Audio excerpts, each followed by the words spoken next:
Mais vida, Mais rádio, mais ilha. mais mundo. O futuro é agora. Antena 1 Açores. A nova rádio de sempre.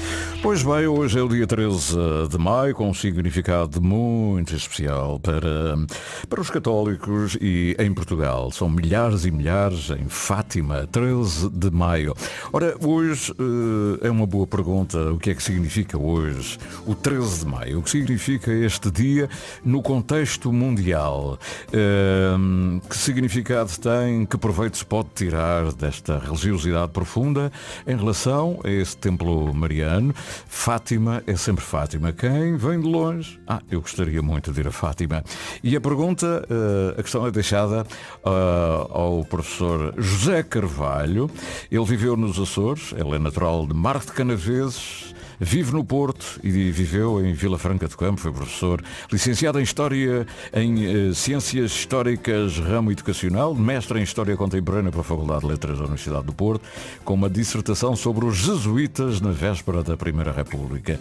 Tese que lhe valeu o prémio de História Contemporânea, professor Vítor Sá, 2007. Bom, mas sobre Fátima eu não conheço ninguém que saiba tanto como ele.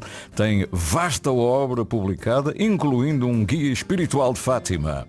E eu não hesitei em telefonar-lhe, nem sei se ele sai em aulas, se não está. Professor José Carvalho, bom dia. Bom dia. Olá, bom dia Sidónia, bom dia a todo o largo auditório do programa Interilhas. Olha, é um prazer tê-lo. Eu não conheço ninguém que tenha trabalhado tanto Fátima em vários ângulos, sobre Lúcia, sobre o Papa João Paulo II, o Guia de Fátima, as mais belas orações. Pronto, quantos livros tem sobre Fátima? Já agora, assim, por alto. De Fátima são à volta de uma dezena de livros. Todos eles abrangendo as questões da memória, as questões da história, as questões também da devoção e da piedade, até porque Fátima nós temos várias vertentes sobre as quais se pode abordar o assunto, e portanto e também depois um impulso grande que foi dado ao próprio fenómeno de Fátima, a mensagem de Fátima, foi naturalmente a visita e o próprio cunho que os vários papas ao longo da história também imprimiram a Fátima com a sua passagem pelo santuário, e também eles se fizeram peregrinos, e tudo isso naturalmente ajudou a divulgar o fenómeno de Fátima. Quer dizer, o Sidónio perguntava há pouco o que era Fátima nos dias de hoje. Portanto, Fátima é claramente Portugal, e o Portugal é Fátima, é uma devoção global que conta mais de um século. Quer dizer, foi na época e continua ainda nos dias de hoje, e se dúvidas houvesse, bastava passar pelas redes sociais ou ligar as televisões em casa, nos vários canais, e vemos esse fenómeno global com aquelas centenas de milhares de peregrinos de todo o mundo que estão a ocupar aquele largo recinto do santuário. E, portanto, além de mais, quer dizer, quando nós portugueses, que também andamos um pouco por todos os lugares do mundo, nos vários sítios por onde passamos, também encontramos referências para Fátima, nos vários continentes, nas várias igrejas, nas várias ruas, portanto encontramos referências para Fátima e para o fenómeno de Fátima. E, portanto, neste momento é isto que me apraz dizer. Além disso, também Fátima está profundamente ligada àquilo que é uma mensagem de paz, uma mensagem de esperança, uma mensagem fundamental também de questionamento das pessoas. Temos aquilo que é a importância também da paz interior de cada um, a paz da humanidade. Vemos isso nos rostos de quem se dirige ao santuário diariamente, e ali se coloca de joelhos, outras vezes sentado, outras vezes de pé, junto àquela veneranda imagem que está carregada de milhões de olhares e de milhões de desabafos de peregrinos das mais diversas nacionalidades. E, portanto, Fátima é claramente isto, é um espaço de devoção global, é um espaço que ultrapassou todas as fronteiras, foi assim no passado, é assim no presente e seguramente continuará assim até ao final do tempo. Olha, isto consigo, isto era uma manhã aqui a conversar sobre vários ângulos, os papas, as histórias, tudo. Escreveu sobre Lúcia, sobre Francisco, sobre cada um deles, afinal. Há aqui uma questão que eu queria perguntar. Tem um livro que é O Peregrino da Esperança, mas ao mesmo tempo tem um livro que é O Guia Espiritual de Fátima, que é um verdadeiro guia do peregrino que combina na perfeição com turismo e religião. Essa é uma discussão que às vezes ouço muito dizer, nós nós não queremos misturar religião com turistas. O professor Zé Carvalho tem as duas coisas bem assimiladas, tem livros sobre um guia espiritual. O que é que faz essa diferença tão vincada de peregrinos e turismo? Há pessoas que vão a Fátima só para saber onde é que fica, dar uma visita e voltar, e há os que são mesmo peregrinos, não é? Ou pode-se juntar tudo. Como é que se faz? Como é que se mostra Fátima? Ou outra, por exemplo, aqui no caso do Senhor Santo Cristo dos Milagres, que ainda há uma renitência em relação à expressão turismo. Essa expressão está bem divulgada, está bem definida, não há medos em falar sobre uma coisa e outra. Como é que distingue uma e outra?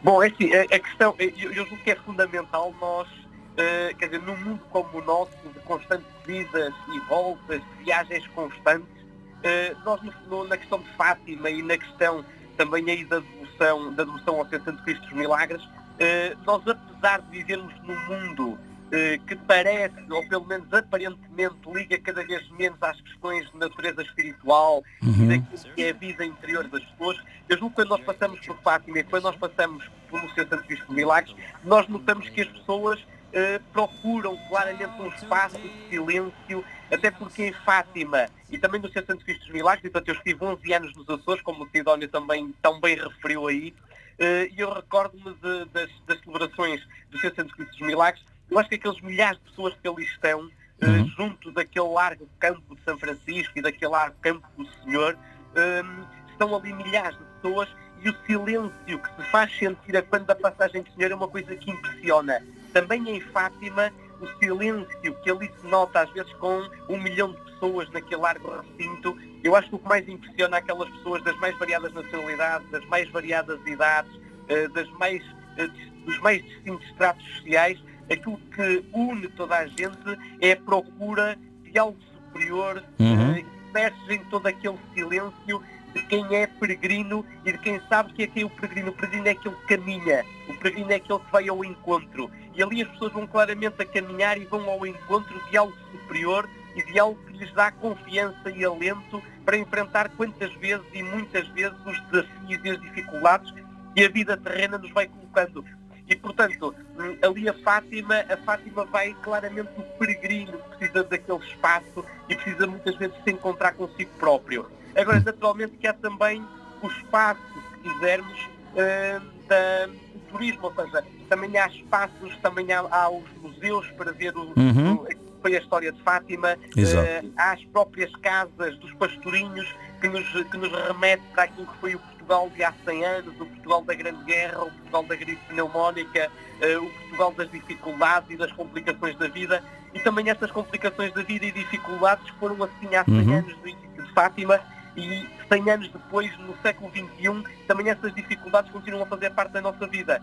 Quer dizer, as questões da paz que estavam na gênese de Fátima, o apelo premente à paz, e que ainda nos dias de hoje nós vemos esse também apelo premente por parte de toda uma humanidade carente de gestos de humanidade, que também faz apelo à paz. E basta olhar para aquilo que se passa, por exemplo, na questão da Ucrânia, vemos o que se passa no Médio Oriente, portanto, vemos aquilo que se passa em vários espaços do globo, em que também as pessoas pedem paz.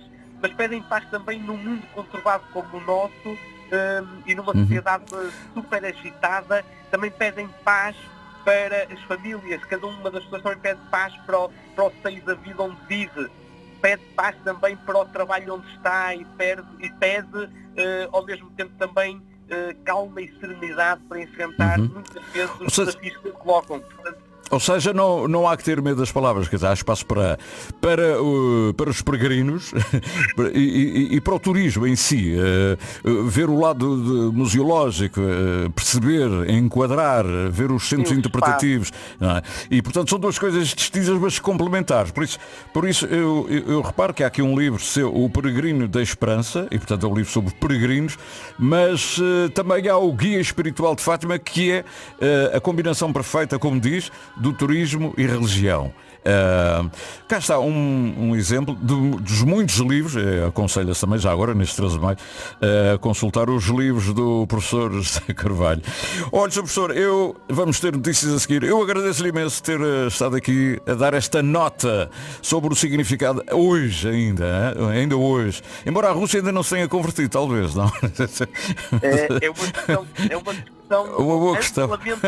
É amplamente discutida. Pronto. Seguramente Não te contei. Não, eu aproveitei só para essa ironia. Não? Olha, são 9h59 e eu estou muito grato por ter estado aqui a deixar esta mensagem no dia 13 de maio sobre Fátima. Muito obrigado pela atenção e até breve, até um dia destes. Hein? Muito obrigado. Muito obrigado. Um grande abraço. Obrigado pela atenção. Professor José Carvalho, ele foi professor nos Açores durante 11 anos e é provavelmente um dos grandes especialistas em várias áreas na historiografia de Fátima, uma vasta obra publicada, como ele próprio disse, e que aqui nos dá o seu testemunho a partir da cidade do Porto, onde vive atualmente.